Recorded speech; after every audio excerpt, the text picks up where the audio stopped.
우리는 지금 사도행전 15장 기독교 역사상 최초의 공의회에 대해서 나누고 있습니다. 그 회의를 통하여서 어떤 내용들이 결의가 되었는지에 대해서 우리가 살펴보고 있습니다.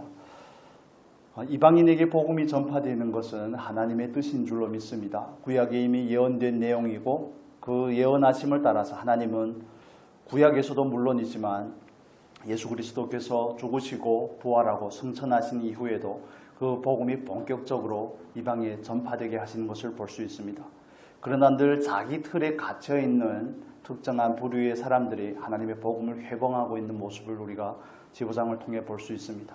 이방 땅에 안디옥 교회가 세워지고 안디옥 교회에서 파송한 바울과 바나바를 통해서 이방인들이 주께로 돌아오는 일이 얼마나 기뻐할 만한 일인지, 얼마나 하나님께 영광이 되는 일인지 온 교회가 기뻐하고 온 무리가 기뻐함에도 불구하고 그걸 가지고 오히려 시비를 거는 사람들이 있더라는 겁니다. 그건 오늘 본문에서 우리가 15장에서 살펴봤던 것처럼 예전에는 율법에 철저한 바리새인이었지만 예수를 믿어 구원받은 사람들, 구원을 받았음에도 여전히 자기의 장로의 전통을 지키며 바리새인적인 그 관습을 따라 살려고 하는 사람들, 그래서 유대인으로서의 그 마땅한 행위들, 할례라든지 안식일이라든지 이런 절기라든지 이런 부분들에 대해서 자꾸 그 멍게를 가지고 구원받은 이방인들에게 씌우려고 하는 그 특정한 무리들로 인해서 오히려 하나님의 복음이 회방을 받고 있는 것을 볼 수가 있습니다. 그래서 교회는 부득불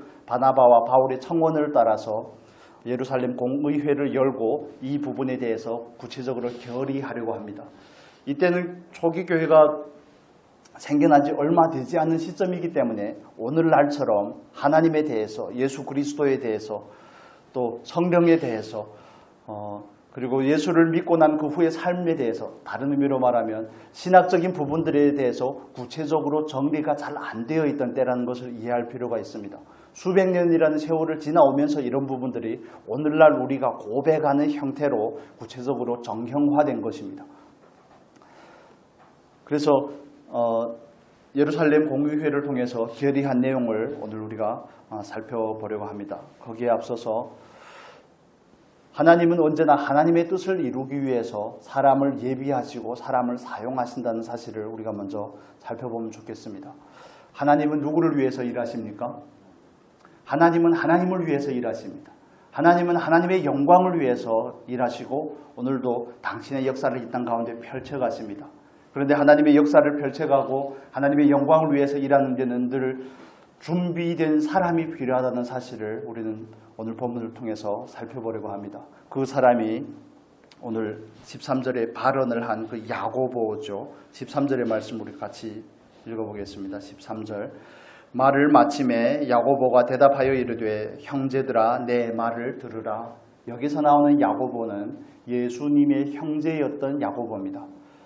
예수님의 동생이었던, 육신으로 말미암아 볼 때 예수님의 동생이었던 야고보는 벌써 의젓한 예루살렘 교회의 수장격인 신분의 자리에 와 있는 것을 볼 수가 있습니다. 그러나 우리가 복음서를 통해서 이 야고보가 어떤 사람인지에 대해서 먼저 살펴볼 필요가 있죠. 우리 말씀을 잠깐 보도록 하겠습니다. 마가복음 3장 21절의 말씀을 보겠습니다. 야고보는 예수님의 육신의 동생이었지만 그러나 예수님께서 공생애를 시작해서 사역을 할 때 온 가족들은 예수님을 제대로 믿지 않았습니다. 21절입니다. 마가복음 3장 21절 같이 읽겠습니다.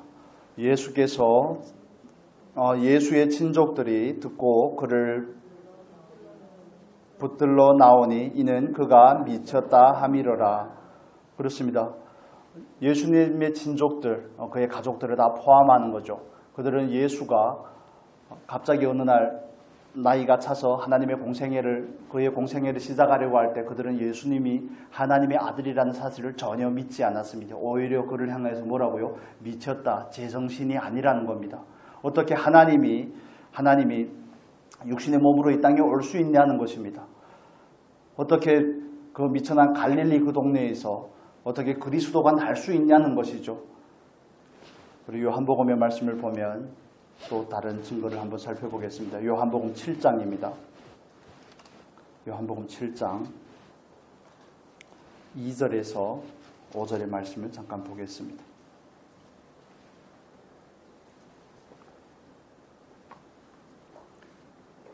요한복음 7장 2절에서 5절입니다. 같이 읽겠습니다.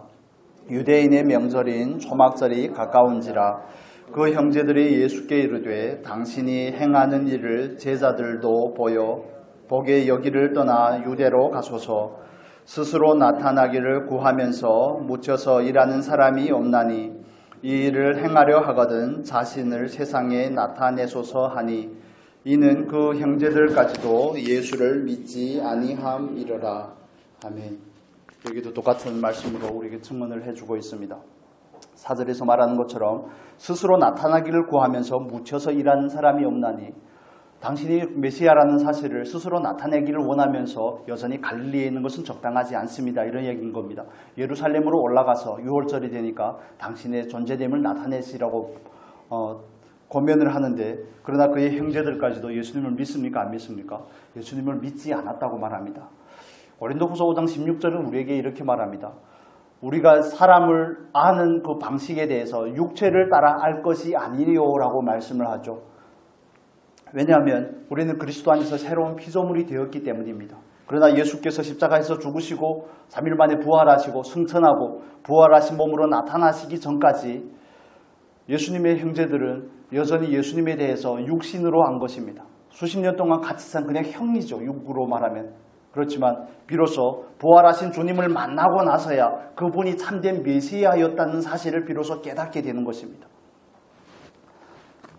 그래서 고린도전서 15장에 가면 예수님을 만난 증인들 가운데 바울이 자기를 언급하기 전에 야고보에 대해서도 언급합니다. 부활하신 예수님을 본 사람들이 어떤 사람들인지 예수님의 12제자와 또 그와 함께 있던 120명이라는 사람들과 승천하시는 모습을 봤기 때문에 그렇죠. 그리고 야고보와 또 만삭이 되기 전에 난 것 같은 자기와 같이 예수님께서 나타나셨다고 말씀을 합니다. 하나님은 하나님을 위해서 일하신다고 말씀을 드렸죠. 하나님은 하나님을 위해서 일하시는데 늘 사람과 함께 일하시기를 원하십니다. 그래서 하나님은 그의 구속의 경륜 가운데 그의 육체를 따라서 예수님의 형제였던 야고보를 예루살렘 교회의 수상으로 예비해 가시는 과정을 우리는 보고 있습니다. 여러분, 하나님은 한 사람 한 사람을 소중하게 여기시고 그 각자의 부여한 사명과 소명을 따라 그들을 부르시고 세워 가시는 것을 볼 수 있습니다. 그 세움은 누구를 위한 세움입니까? 하나님은 누구를 위해서 야고보를 세우셨습니까? 부활하신 주님은 누구를 위해서 야고보에게 나타나셨고 예수님이 그의 육신의 형이 아니라 누구라고요? 그리스도요 메시아라는 사실을 그에게 알게 하셨습니까? 그로 하여금 그 믿음을 가지게 하였고 그 핍박과 환란이 있는 예루살렘 교회를 꿋꿋이 지켜나가게 하셨습니까? 하나님은 왜 그 야고보의 별명이 있습니다. 낙타무릎입니다. 낙타무릎. 얼마나 기도를 많이 했는지 전승에 따르면 그렇습니다. 얼마나 기도를 많이 했는지 그의 무릎은 마치 낙타의 무릎을 방불케 하였다고 그렇게 얘기를 합니다. 의심하고 예수님을 향해서 미쳤다고 말하던 그 야고보가 어떻게 초기 교회를 대표하는 사람으로 공의회의 수장으로 세워져 있는지, 예루살렘 교회의 대표로 세워져 있는지, 물론 수많은 사람들을 하나님께서는 부르시고 세우실 수 있습니다. 그럼에도 불구하고 야고보를 세워 가시는 그 하나님의 경륜 안에서 하나님께서 저와 여러분을 향한 그 뜻을 이해를 하시면 좋겠습니다. 우리를 부르시고 세우고서 하시는 그 하나님의 마음을 좀 이해를 하시면 좋겠습니다. 왜 많고 많은 사람 가운데 하필이면 나일까요? 왜 하필이면 여러분일까요? 왜 우리일까요? 그걸 이해하시면 좋겠습니다. 하나님은 하나님을 위해 일하실 그 사람을 찾고 있는 것입니다. 그래서 우리는 오늘도 하나님의 마음을 만지려고 하고 그 마음을 이해하고 알려고 하는 겁니다. 우리가 별것 가진 게 있어서가 아닙니다. 뭐가 턱줄나서가 아닙니다. 그리고 우리는 한마디로 하나님의 뜻이기 때문에 그렇습니다. 저의 삶에도 여러분의 삶에도 하나님의 뜻이 있고 하나님의 목적하심이 있다는 사실을 이해하시면 좋겠습니다. 이 관건적인 시각을 위해서 야고보를 예비해 오신 것이 아닌가 하는 생각을 하게 되는 겁니다. 마치 에스더를 그 관건적인 시각에 에스더를 예비하셨던 그 하나님, 모르드게를 통해서 에스더에게 말씀하지 않습니까? 너를 왕후 되게 함이 이때를 위함이 아니냐고 말씀하시죠. 야고보를 세움이 믿음 없고 자기 형을 향하여서 예수님을 향하여서 미쳤다고 말하던 그 야고보, 전혀 믿지 않던 그 야고보를 세워가시는 그 하나님, 과연 이때를 위함이 아닐까요?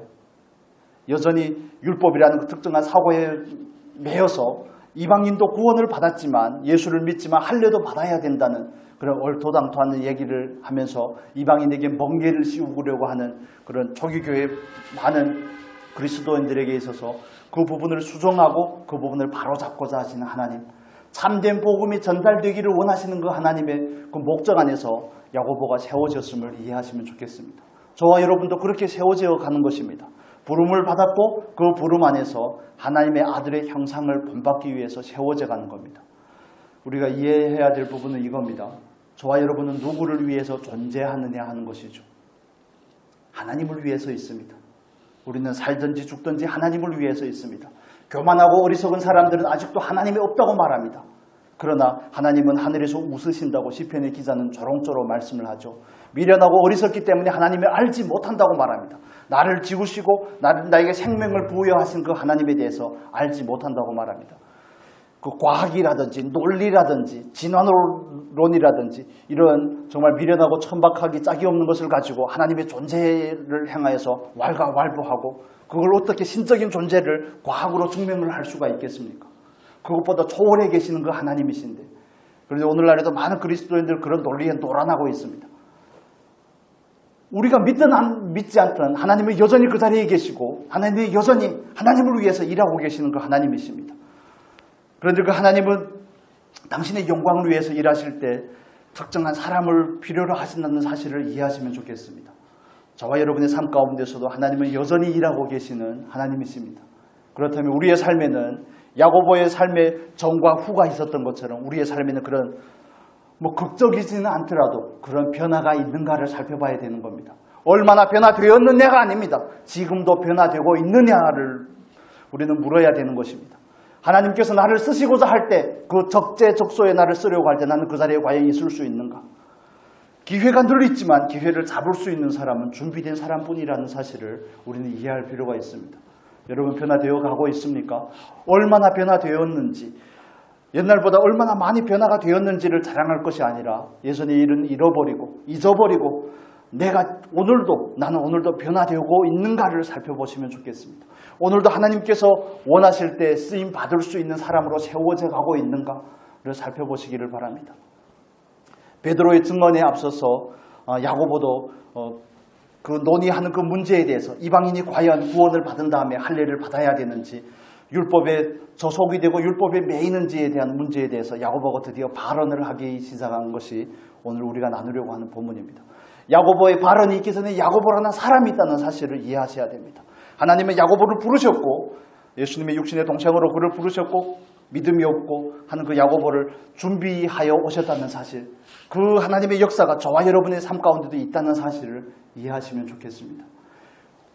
나와는 전혀 상관없이 혹은 저와 여러분의 삶이 하나님과 전혀 상관없이 살아갈 수는 없습니다. 왜냐하면 우리의 인생이 하나님께 속한 것이기 때문에 그렇습니다. 그런데 왜 우리는 가끔씩 하나님이 없는 것처럼 삽니까? 돈이 있으면 다 될 것처럼, 직장이 있으면 다 될 것처럼, 관계가 있으면 다 될 것처럼, 건강이 있으면 전부인 것 마냥 살아가고 있습니까? 돈을 잃으면 조금 잃은 것이요, 명예를 잃으면 조금 더 잃은 것이요, 돈을 잃으면 건강을 잃으면 전부를 잃은 것이라는 이런 얼토당토하는, 하나님이 없으면 모든 것이 말짱꽝이라는 사실을 이해하셔야 됩니다. 여러분, 우리 가장 근원적인 목적에 우리를 바르게 맞춰서 세우려고 하는 것입니다. 하나님을 위해서 우리가 있는 것이지 우리를 위해서 하나님이 있는 것이 아닙니다. 하나님은 언제나 그 존재 자체가 목적이 되는 분이시죠. 그분이 우리를 위해 서비스하는 것이 아니라 우리가 그분을 위해서 이 자리에 있다는 사실을 믿으시기를 축복합니다. 이 믿음 안에 확고하게 세워져야 됩니다. 그래야지 인생의 방향이 바르게 결정이 됩니다. 꿈이 있고 이상이 있지만 그런 것들이 하나님의 목적과 부합되지 않으면 그거 한낱 쓰레기에 불과한 겁니다.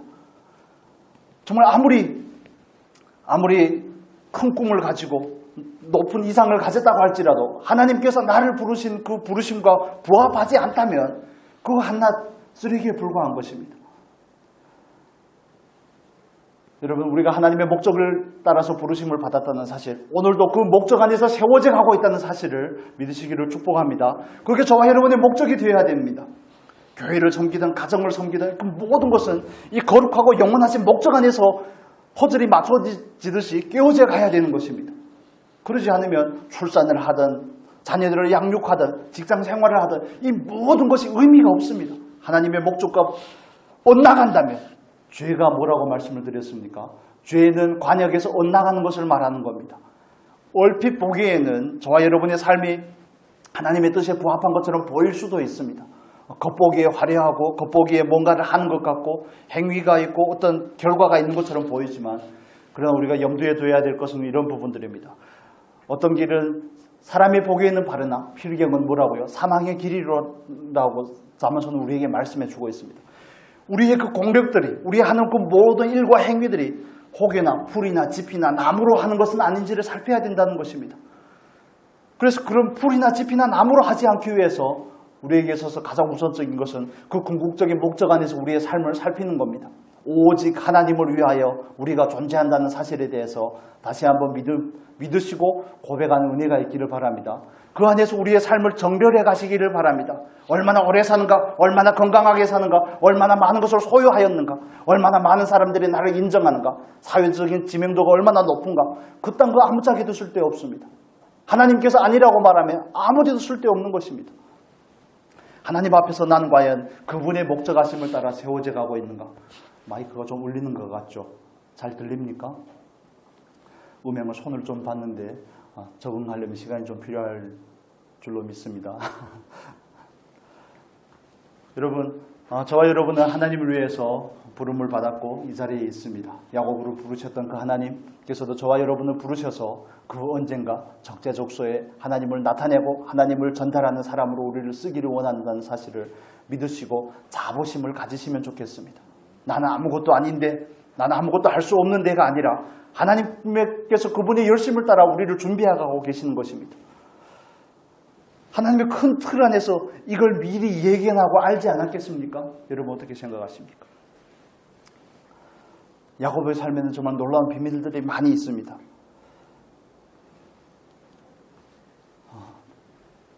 우리는 과거와는 전혀 다른 그 야고보를 통해 또 그 야고보를 통해 말씀하시고 합당한 진리가 무엇인지 합당한 하나님의 뜻이 무엇인지 전달하는 그 진리의 통로가 된 그 야고보를 봅니다. 저와 여러분 안에도 이 사모함이 있기를 축복합니다. 야고보의 하나님이 아닙니다. 저와 여러분이 하나님이 되어야 되는 것입니다. 우리도 그 하나님의 진리의 통로가 되어야 되는 것입니다. 야고보가 그랬던 것처럼 진리를 근거로 말하고 성령을 따라 말할 수 있는 사람이 되어야 되는 겁니다. 그게 오직 하나님을 위한 삶이라는 사실을 이해하시면 좋겠습니다. 우리 말씀을 또 보도록 하겠습니다.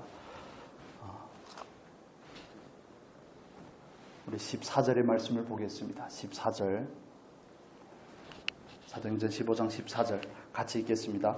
하나님이 처음으로 이방인 중에서 자기 이름을 위할 백성을 취하시려고 그들을 돌보신 것을 시므온이 말하였으니 아멘. 야고보는 그들을 향해서 말할 때 13절에서 뭐라고 말합니까? 형제들아 라고 말합니다. 형제들아.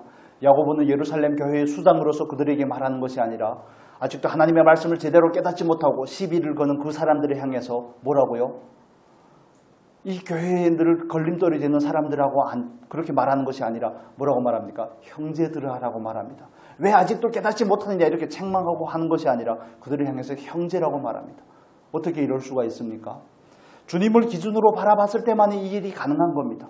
저와 여러분이 예수 그리스도 안에서 피차 형제가 되고 지체가 된 것도 주님이라는 그 근거가 있을 때만이 사실인 것입니다. 그렇지 않으면 우리는 남남입니다. 육체를 따라 말하면 남남입니다. 생긴 것도 습관도 모든 부분에 있어서 전혀 접촉이 없을 수 있습니다. 그렇지만 야고보가 그랬던 것처럼 야고보가 말하는 그 형제들아라는 그 단어를 통해서 야고보의 변화된 그 가치를 우리는 볼 수가 있는 것입니다. 그리고 야고보는 충분히 듣고 나서 말을 하는데 14절에서는 이렇게 말하죠. 마지막에 보면 하나님이 자기의 하반절에 보면 그들을 돌보신 것을 누가 말했다고 말합니까? 시므온이 말하였으니 여기서 말하는 시므온은 시몬 베드로를 말합니다. 예루살렘 공회에 참석한 많은 사람들은 대부분이 유대인이었다는 것을 히브리인 중에서 구원받은 사람들이었다는 것을 과거에 바리새인이었지만 구원받은 사람이었다는 것을 방증해 주고 있습니다. 많은 유대인들을 향해서 야고보는 증언을 하면서 그들의 편에서 그들의 이해를 돕기 위해서 베드로라고 표현하지 않고 누구라고 표현을 한다고요? 시므온이라고 표현을 합니다. 물론 당연히 그래야 되는 거 아니냐 우리가 이렇게 뭐 반문할 수도 있겠지만, 그러나 야고보가 하나님을 위해서 발언을 하고 하나님을 위해서 하는 그 모든 말의 내용이며 그의 태도며 그가 사용하는 단어들을 통해서 그는 과연 하나님 앞에서 성령을 따라 말하는 사람임이 증명이 되는 것입니다. 말씀을 계속해서 제가 다시 증명을 해보겠습니다. 왜 그럴까? 그냥 그 단어를 쓰는 거. 여러분, 말이라는 것은 그 사람을 곧 대표하는 겁니다. 이해가 되십니까? 잠언 23장 7절에는 그 사람이 생각이 어떠하면 그 사람도 어떠하거니와, 생각은 곧 사람입니다. 그리고 생각은 곧 말로 표현이 되는 겁니다. 그래서 그 말은 곧 그 사람인 겁니다. 아차 어쩌다 실수했네 이런 게 아니라니까요. 권위적인 말을 많이 하는 사람은 그만큼 권위적인 사람입니다. 제 얘기를 하는 것 같아 좀 그렇지만 여러분 이해가 되십니까? 화가 많은 사람은 그만큼 주권적인 사람입니다. 다른 사람에 대해서 주도적으로 살려고 하는 사람입니다. 말에 원망과 불평이 섞인 사람은 하나님 앞에서 감사가 없는 사람입니다. 그래서 존재가 말이 발언이 되게끔 하는 겁니다. 이해가 되십니까? 그래서 야고보의 말은 야고보가 어떤 사람인지를 증명을 하는 겁니다. 우리 28절 한번 볼까요? 28절, 15장 28절. 야고보의 말이 그냥 단지 야고보의 말이 아니라는 사실을 여기서 증명을 해주고 있습니다. 같이 읽겠습니다. 성령과 우리는 이 요긴한 것들 외에는 아무 짐도 너희에게 지우지 아니하는 것이 옳은 줄 알았노니. 그렇습니다. 여기서 말한 것처럼 성령과 우리는 이 요긴한 것들 외에는 예루살렘 공회를 통해서 결정된 세 가지의 덕목이죠. 우상의 제물을 먹지 말 것과 그리고 뭐라고요? 목매어 죽인 것과 피에 관한 문제와, 이 부분 조금 더 살펴보겠습니다. 마지막에는 음행에 관한 문제에 대한 것을 말합니다. 그래서 야고보의 결정은, 우리의 결정은 단지 우리의 결정이 아니고 내 의견이 아니고 뭐라고요? 성령과 우리는, 야고보의 말과 야고보의 모든 표현에는 성령의 인도하심이 있었고 그는 하나님의 편에서 말하고 있다는 사실을 증명을 해주는 것입니다. 사실 어떤 사람이 어떤 말을 하는 것보다 더 중요한 것은, 전달하는 내용보다 더 중요한 것은 그 사람이 가진 비언어적인 표현들입니다. 이걸 메라비언의 법칙이라고 말합니다. 메라비언이라는 교수가 연구한 바에 따르면 그렇습니다. 단어, 그러니까 말하는 내용이 포함하고 있는 것, 상대방이 그 단어를, 상대방의 표현을 따라서 받아들일 때는 그 내용이 하는 역할은 7%밖에 안 된다고 그럽니다. 퍼센트지가 100이라면, 전달하는 내용이 100이라고 할 때 그 말하고 자 하는 그 내용이 차지하는 비중은 7%밖에 안 된다고 말합니다. 우리의 생각에는 그게 가장 중요한 것 같은데, 그런데 그 다음에 중요한 것은 목소리라고 말합니다. 목소리는 38%입니다. 그 다음에 마지막으로 가장 중요한 부분은 몸짓입니다. 제스처라고 우리가 표현을 하죠. 표정이나 태도나 제스처, 이런 것이 55%를 차지한다고 말합니다. 여러분 꼭 그런 분들이 있지 않습니까? 맞는 말인데 어떻게 한다고요?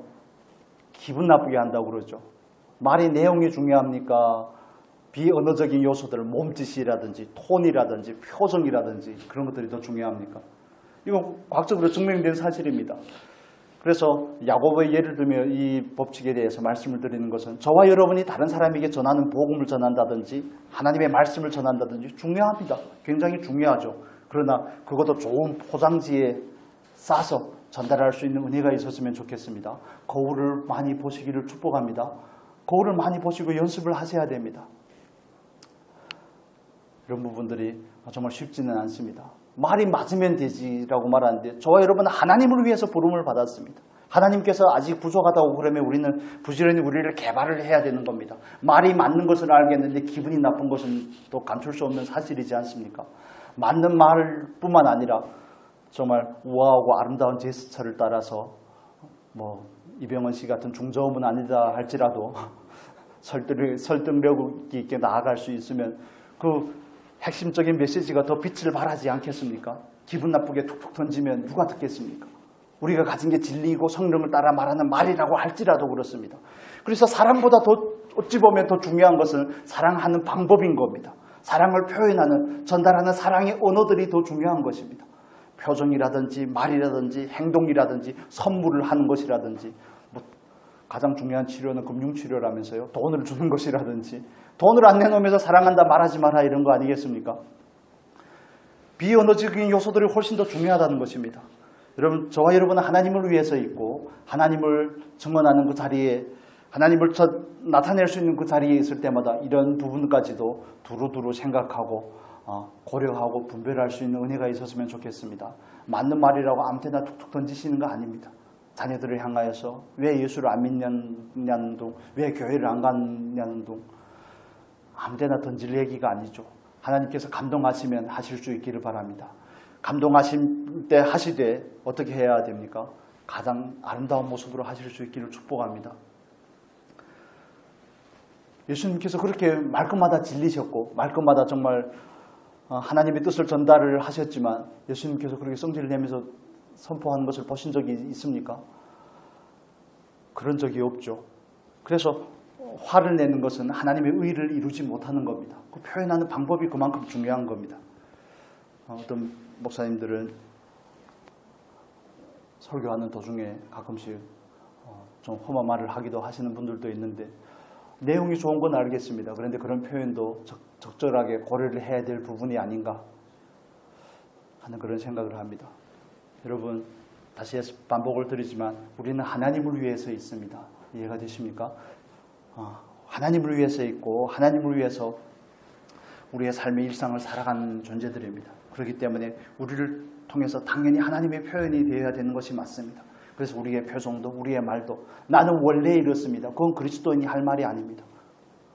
나는 성격이 원래 이러니까, 가정 배경이 원래 이러니까, 태생이 이러니까, 나는 원래, 그건 절대 안 바뀌겠다는 겁니다. 나는 성령으로 사는 사람이 아니라 나로 살겠다는 것을 반증하는 겁니다.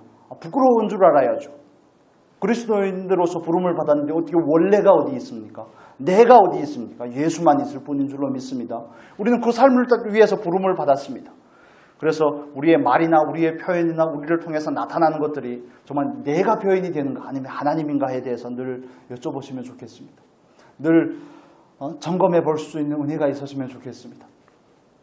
야고보를 예비하신 것처럼 저와 여러분을 예비하시고 오직 하나님을 위해서 쓰시기를 원하는 그 하나님의 역사를 날마다 경험할 수 있고 하나님을 위해서 좋은 증인과 통로가 될 수 있기를 축복합니다. 내용 플러스 뭐라고요? 좋은 포장지에 하면 좋습니다. 그런데 중국에 가보니까 꼭 그런 것만은 아닌 것 같다는 생각도 듭니다. 제가 예전에 건축 설계 사무소에 가서 그 건축 설계를 하는 그런 분들과 함께 예배를 드린 적이 있습니다. 말씀을 가르치고 이렇게 했던 적이 있는데, 중국 분들 차를 아시다시피 차를 많이 마시죠. 차를 많이 마시는데 포장이 좋으면 좋을수록 그 차의 내용물을 주의해야 된다고 그렇게 얘기하시더라고요. 그래서 가장 좋은 차는 비닐 주머니에 넣어서 지인이 갖다 주는 차가 베스트라고 그럽니다. 그래서 저도 좋은 차를 받아봤는데 과연 그렇습니다. 때로는 세상은 상술 때문에 그렇게 속이기도 하지만 그러나 저와 여러분의 입장이 다르다는 것이죠. 하나님을 위해서 말하는 그 야고보에 대해서 우리가 보는데, 어떻게 하면 그 방법적인 부분에서 한 가지를 더 말씀을 드리면, 야고보는 자기 말을 하는 것이 아닙니다. 야고보가 하는 말은 하나님을 위해서 하는 말이 있고 성령을 따라서 하는 말인데, 성령을 따라서 하는 말에는 늘 뭐가 뒷받침이 돼야 됩니까? 진리가 뒷받침이 돼야 되죠. 우리 16절부터 18절의 말씀을 보겠습니다. 이후에 내가 돌아와서 다윗의 무너진 장막을 다시 지으며 또 그 허물어진 것을 다시 지어 일으키리니 이는 그 남은 사람들과 내 이름으로 일컬음을 받는 모든 이방인들로 주를 찾게 하려 함이라 하셨으니 즉 예로부터 이것을 알게 하시는 주의 말씀이라 함과 같으니라. 야고보는 여기서 구약 성경 아모스서 9장 11절에서 12절의 말씀을 인용을 하면서 말합니다. 그래서 야고보가 내놓은 이 제안이죠. 예루살렘 공의회에서 논의했던 거기에 대한 답입니다. 그는 성령을 따라서 말했다고 말씀을 드렸습니다. 그러나 성령을 따라서 말한 사람의 말에는 늘 진리라는 바탕과 근거가 있는 겁니다. 그래서 15절에 이렇게 말합니다. 선지자들의 말씀이 이와 일치하도다. 이와 일치하도다는 사도 바울이 사도 베드로가 말했던 그 말씀에 대한 겁니다. 주의 말씀과 일치하도다. 하나님을 위해서 말하는 말씀, 우리가 성령을 따라서 하는 말은들 진리가 근거가 되어야 됩니다. 진리를 따라 말할 수 있는 저와 여러분이 될 수 있기를 축복합니다. 그러기 위해서는 우리 안에 많은 진리를 가지고 있어야 되겠죠. 그리고 이번 주에 암송할 말씀이 고린도전서가 아니라 골로새서 3장 16절 17절의 말씀인데 그 암송을 하시면 좋겠습니다. 그 진리가 우리 안에 풍성히 거할 수 있도록 하나님의 말씀을 가까이 하는 은혜가 있었으면 좋겠습니다. 그래서 모든 것은 우리가 말하고자 하는 것은 진리를 단순하게 인용을 하라는 게 아닙니다. 진리에 근거해야 된다는 겁니다. 그 말이 아무리 맞는 것 같다고 할지라도 진리와 어긋나면 교회 안에는 많은 그런 말들이 있습니다. 많은 그런 말들이 있습니다. 정말 조심스러운 표현들이 굉장히 많습니다. 그게 마치 진리인 것 마냥, 그게 마치 성경에서 우리에게 말해주고 있는 것 마냥 성경 말씀을 인용하는 것처럼 이렇게 습관화된 그런 표현들이 있습니다. 정말 조심스러운 표현들이, 그 표현들 하도 조심스러워서 말씀을 드리기가 좀 그런데, 여러분, 그래서 누가 말하면 그 말이 과연 진리에 부합한 것인지를 살펴볼 수 있는 저와 여러분이 되어야 됩니다. 내 안에 진리적인 근거가 있어야지 그 말이 과연 하나님으로부터 왔는지 성경에 근거한 것인지에 대해서 바르게 분별할 수가 있습니다. 그러지 않으면 분별할 수가 없죠. 제가 그냥 간단한 예로 말씀을 드리겠습니다. 저 처음에 예수를 믿고 나서 그 구역에 있는 모임에 참여하게 되었습니다. 그때는 구역의 모임에 저희 숙모님이 교회를 개척하기 전이어서 그 다른 교회 그런 구역 예배에 나갔는데 그 구역장 되시는 집사님이 이런 얘기를 하는 겁니다. 어떤 사람이 성경을 찢었더니 하나님께서 그를 불러가셨다는 이런 얘기를 하는 겁니다. 얼마나 놀랐는지 모릅니다. 저도 성경 찢어본 적이 있거든요. 얼마나 뜨끔하는지 성경을 찢었더니, 물론 그게 의도가 있겠죠. 고의적인 의도라든지 하나님을 대적을 한다든지 회방한다든지 이런 의도가 있겠지만, 그래서 저는 그게 마치 정설처럼 들렸던 것이죠. 말씀을 아는 지식이 없으니까. 그리고 또 그런 얘기들을 하는 겁니다. 목사를 대적을 했더니 그 가정에 패가 망신을 당했다. 이런 얘기들, 진리처럼 교회에서 회자되는 얘기들입니다. 목사가 하나님이 아닙니다. 얼마든지 대적할 수 있습니다. 그런데 목사를 통해서 나오는 그 말이 과연 하나님으로부터 비롯됐다고 생각이 된다면, 그러면 그 사람을 대적하는 것이 아니라 하나님을 대적하는 것이 되기 때문에 조심스러운 부분이 있는 거죠. 그냥 인격 대 인격으로는 반박할 수가 있죠. 스타일이 다른데. 그렇지 않습니까? 합의를 봐야 되는 부분들이 있죠. 그런데 아직도 교회 안에는 이런 부분들이 마치 진리인 것 마냥 회자가 되고 있습니다. 여러분, 너무 의식이 깨어 있으셔서 이런 말씀에 전혀 매이지 않으시는 것 같은 표정을 하고 계시는데, 그런데 많은 그리스도인들이 그런 자유를 누리지 못하고 있습니다. 매여 있습니다. 그게 마치 진리인 것 마냥. 길게 설명은 안 드려도 아실 것 같습니다. 여러분, 저와 여러분이 하는 말이 단순한 진리의 인용이 아니라 진리가 근거가 될 수 있기를 축복합니다. 그래서 해박한 진리에 대한 지식이 있어야 될 뿐만 아니라 내 안에 많은 진리를 소장하고 있어야 됩니다. 그래야지 다른 사람이 뭔가를 말하면 아닌 것 같은데 하는 그런 분별이 바로 되는 것이죠. 그리고 마지막 부분을 살펴보겠습니다. 우리 19절에서 20절 같이 읽겠습니다. 19절에서 20절. 그러므로 내 이귀에는 이방인 중에서 하나님께로 돌아오는 자들을 괴롭게 하지 말고 다만 우상의 더러운 것과 음행과 목매어 죽인 것과 피를 멀리하라고 편지하는 것이 옳으니. 그렇습니다. 사도행전 15장에서 예루살렘 공유의 결의는 이것입니다. 이런 부분들, 우상의 더러운 것이라는 것은 우상의 제물에 관한 겁니다. 그때 당시에는 로마의 관습상 그렇습니다. 신전에서 제사드린 그런 고기들이 시중에서 유통이 되는 겁니다. 그래서 오늘날처럼 고기를 사려고 하면 정육점에 가든지 도축장에 가든지 이렇게 하면 구입할 수 있는 게 아니라 반드시 다 제사를 드린 고기들인 겁니다. 그래서 그런 고기들을 먹는 부분에 있어서 대한 문제의 경계를 가지고, 그리고 교회 안에서도 고린도 교회에서 말하는 것처럼 그런 예들이 있는 것처럼 교회 안에도 음행이 너무 많기 때문에, 창궐하기 때문에 그런 음행에 대한 절제를 할 것과, 그리고 또 고기를 핏째 먹지 말아야 된다는 그런 부분들에 대한 교훈만 하기로 한 겁니다. 이 부분을 말씀을 드리면, 이런 것은 구원의 근거가 아니라는 것을 말씀을 드리는 겁니다. 이해가 됩니까? 구원을 받기 위한 수단으로서 뭐 음행을 하지 않는다든지 아니면 피체 고기를 먹지 않는다든지 아니면 우상의 제물을 먹는다든지 이런 건 구원과는 상관이 없는 거라는 겁니다. 그런데 이미 구원받은 그리스도인들이기 때문에 이런 부분들을 새 계명처럼 준 것이 아니라 하나님의 나라와 교회의 덕을 세우기 위해서 이런 덕목들을 주신 겁니다. 이해가 되시면 좋겠습니다. 이건 계명이 아닙니다. 계명이 아닙니다. 얼마든지 할 수 있습니다. 음행을 하라는 얘기가 아닌가 아시겠죠? 우상의 제물, 자기 믿음이 허용하는 범위 내에서 먹을 수 있습니다. 그러나 내가 먹음이 다른 사람에게 해가 되고 다른 사람의 믿음에 도움이 되지 않으면 먹지 말아야 됩니다. 아무리 진수성찬이 차려져도 먹지 말아야 되는 것이 저와 여러분의 입장인 겁니다. 이해가 되십니까? 고기를 피째 먹는 부분에 있어서도 마찬가지입니다. 피는 생명의 문제이죠. 생명의 문제이기 때문에 생명을 다룸에 있어서 피를 경시하는 것은 하나님의 그 흐름과 뜻에 맞지 않는 것입니다. 그러나 오늘날에 우리가 선지국을 먹는다든지 이런 부분들에 대해서 물론 많은 논란이 있지만 그러나 저와 여러분은 그 부분에 있어서 자유한 줄로 믿습니다. 우리는 이미 자유한 겁니다. 그러나 내가 먹음이 저와 여러분이 그걸 먹음으로 인해서 다른 사람에게 피해가 된다면 물론 이 부분을 영적으로 해석하는 경우도 있습니다만 그 부분까지는 우리는 이해를 하지 않아도 될 것 같습니다. 그래서 나를 위함인가 아니면 하나님의 나라와 교회를 위함인가 다른 지체들을 위함인가의 문제가 여기에서 걸리는 겁니다.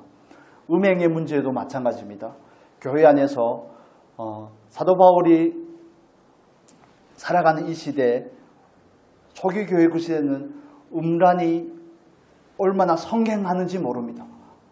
세대적인 풍습 가운데 그렇습니다. 그런데 그 음행이 교회 안에서도 들어오는 그런 부분들에 대해서 경계할 것을 말합니다.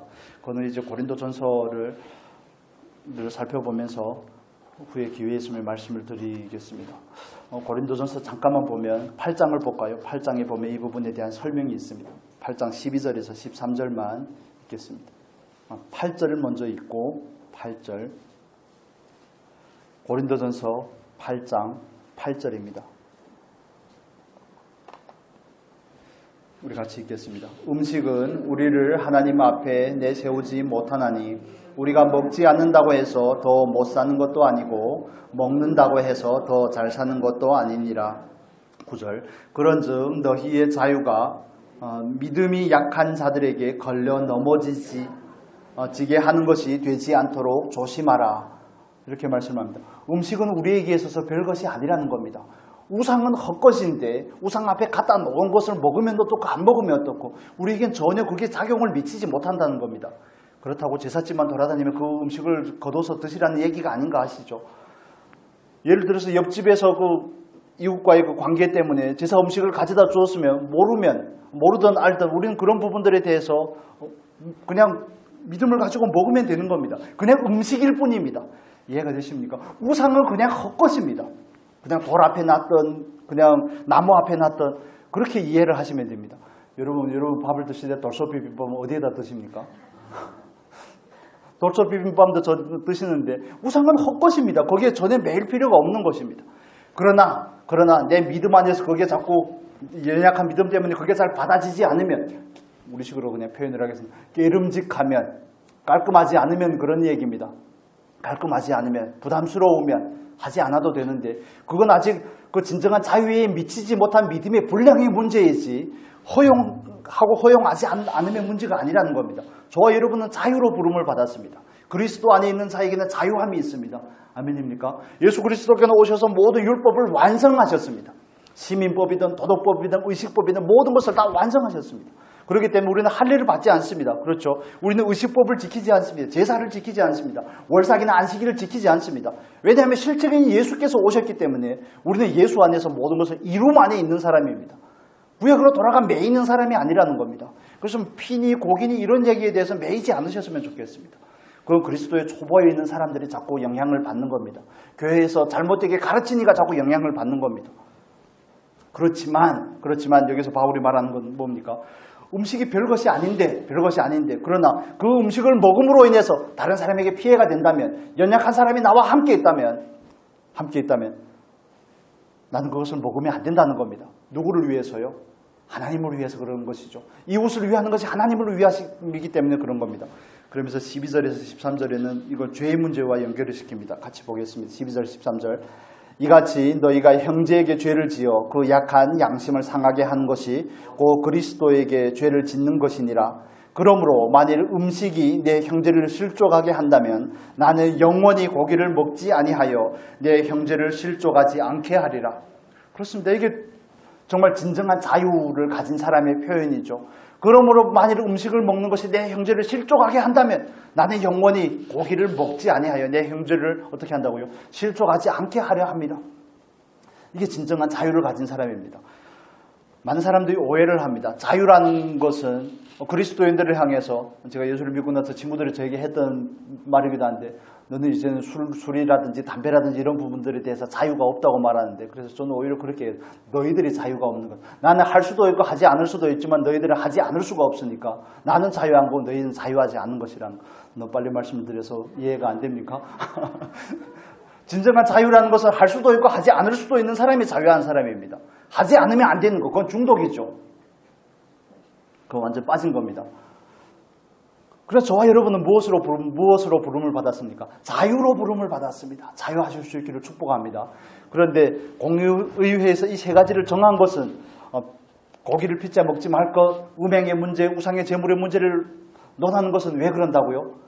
덕이 안 된다고요. 교회에 덕이 안 되기 때문에 그러는 겁니다. 하나님의 나라에 덕이 안 되기 때문에 그러는 겁니다. 이건 자유의 문제가 아니라 방종의 문제이기 때문에 그렇습니다.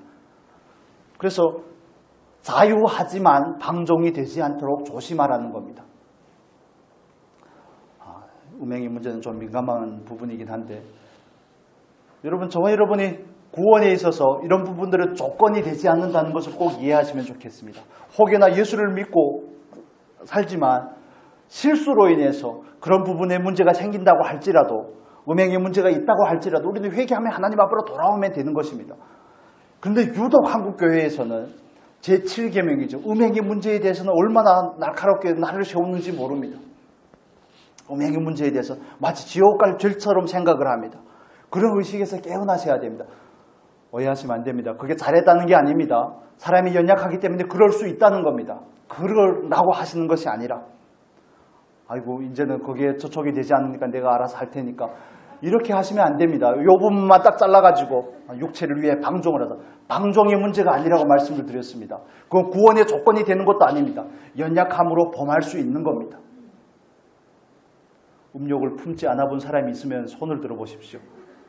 음욕을 품어본 사람이 있지 않으면 남편을 바라보면서 내 남편이 어느 연예인처럼 연예인이 되었으면 좋겠다는 내 아내가 그렇게 비교를 하지 않아 본 분들이 있으면 사람에게 육신이 가진 욕망 안에서는 그럴 수가 있습니다. 그런 것 예수님께서 그런 건 다 뭐라고 말합니까? 음행이라고 말합니다. 음란이라고 말합니다. 행위는 없었지만 안에서 있는 것이라는 거죠. 그런데 한국교회는 유독 이 부분에 대해서 너무 각박합니다.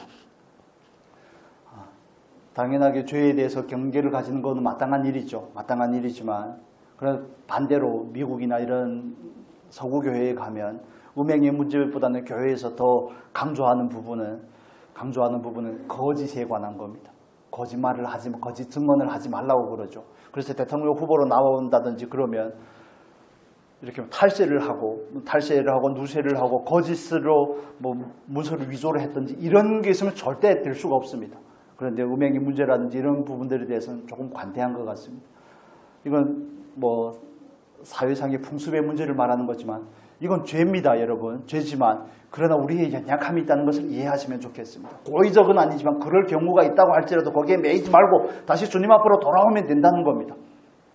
방조용의 자리에 머무를 것이 아니라. 그래서 교회 안에서 이런 일들이 혹여나 한 건이라도 생기면 그 사람을 향해서 마치 선초의 모든 죄를 다 짊어진 것처럼 향해서 그 사람을 향해서 눈초리를 보내는 겁니다. 그게 죄라고 바울이 말하는 겁니다. 그게 죄라고 말하는 겁니다. 12절에 뭐라고 말합니까? 이같이 너희가 형제에게 죄를 지어 그게 형제에게 죄를 짓는 거라는 겁니다. 우상의 제물과 마찬가지로 음행의 문제에 있어서도 그렇게 너무 각박하게 구는 거. 다윗도 성범죄자가 아닙니까, 여러분?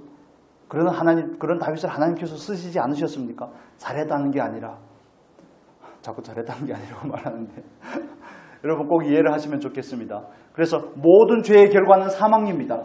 죄에 대해서 우리가 경계를 당연히 가져야죠. 방종하지 말아야죠.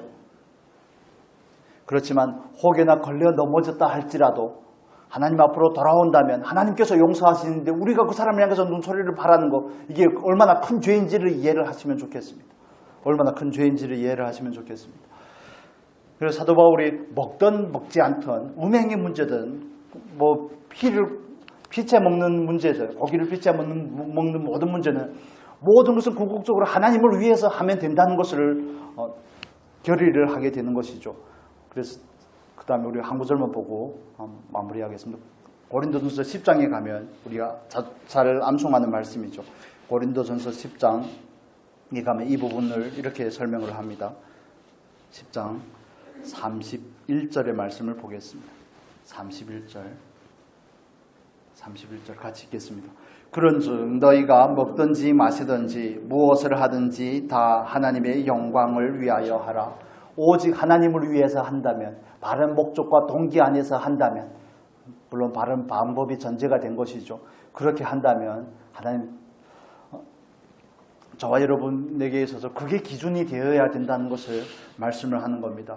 여러분, 우리는 자유로 부름을 받았습니다. 자유할 수 있습니다. 그런 행위적인 부분들은 구원의 조건이 될 수가 없습니다. 구원을 받은 저와 여러분도 그런 부분들의 저촉이 될 수 있습니다. 때로 넘어질 수 있습니다. 그렇지만 우리는 하나님 앞에 돌아와서 하나님께 다시 회개하고 그분과의 관계를 회복할 책임 또한 저와 여러분에게 있는 것입니다. 그래서 공의회에서 결정한 3가지의 덕목이죠. 음행에 관한 거, 고기를 피째 먹지 않는 거, 우상의 제물에 관한 것은 어떤 법이 아닙니다. 덕을 위함입니다. 교회를 위함입니다. 형제를 세우기 위함입니다. 하나님의 나라의 유익을 위함입니다. 오직 하나님의 영광을 위함이라는 사실을 이해하시면 좋겠습니다. 그래서 오늘날 교회 안에서도 이 부분은 제가 방금 설명드린 서구교회나 한국교회가 좀 특징이 조금씩 다른데, 그리고 한국교회에서 한 가지 더 있는 문제는 술과 담배에 대한 문제입니다. 뭐 11계명, 12계명이 된 것처럼 너무 각박하게 봅니다. 그러지 마십시오. 남편이 예를 들어서 그런 경우가 많지 않습니까? 아내는 신앙이 좀 신실한데 남편이 술, 담배를 아직 제대로 정리가 잘 안 됐다면 그게 마치 지옥 갈 죄인 것처럼 남편에 대해서 닥달을 합니다. 그러지 마십시오. 미워하고 판단하는 당신의 죄가 더 크다는 사실을 이해를 하셔야 되는 겁니다. 잘했다는 것은 아닙니다. 잘했다는 것은 아니지만, 그러나 그건 구원의 문제에 있어서는 저촉이 안 된다는 사실을 이해하시면, 그건 삶의 문제입니다. 삶의 문제. 성화의 정도의 문제입니다. 다음 주에도 얘기를 해야 될 것 같다는 생각이 드는데 말씀을 정리하겠습니다. 저와 여러분은 하나님을 위해서 부름을 받았습니다. 하나님을 위해서 존재합니다. 야고보가 그랬던 것처럼 우리가 정말 관건적인 시각에 하나님을 위해서 대변하고 하나님의 귀한 통로로 세워질 수 있기를 축복을 합니다. 얼마나 야고보가 사모가 되는지, 얼마나 야고보가 부러운지, 그러면서도 오기가 생깁니다. 이거 뭐 육적인 오기라고 하기보다는 야고보의 하나님이 내 하나님이 되면 안 되냐, 이런 생각이 저와 여러분 안에 다 있었으면 좋겠습니다. 야고보에게 역사하셨던 그 하나님, 나도 야고보와 같이 정말 멋지게 진리가 근거가 되어서 성령의 인도함을 따라서 하나님을 증언하는 통로가 되었으면 좋겠다. 야고보의 결정이 얼마나 중요한지 압니까? 그 결정을 따라서 모든 구원받은 이방인들에게 더 이상 멍해가 없어진 겁니다. 그 구원받은 바리새인 그 히브리인들이 이제는 더 이상 이방인들을 괴롭힐 근거가 없어지게 된 겁니다.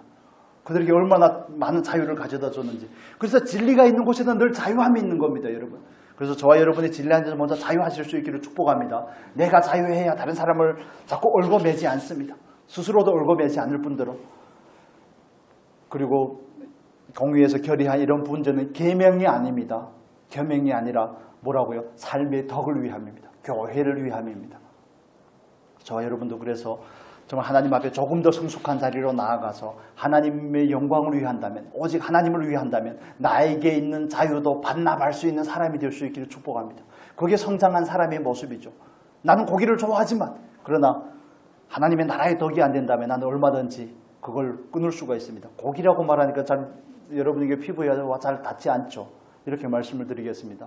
나는 스타일이 원래 이렇지만 하나님의 나라와 교회의 덕이 되지 않는다면 나는 얼마든지 나를 버리고 하나님의 뜻을 따를 용의가 있습니다. 이렇게 적용을 하셔야 되는 겁니다. 고기의 문제로만 국한시키지 마시고, 하나님께서 원하신다면 나는 얼마든지 나를 버리고 하나님 뜻에 나를 맞출 의향이 있습니다. 그게 자유를 하나님 앞에 반납한 성장한 사람의 모습입니다. 그 모습이 저와 여러분이 받을 수 있기를 축복합니다.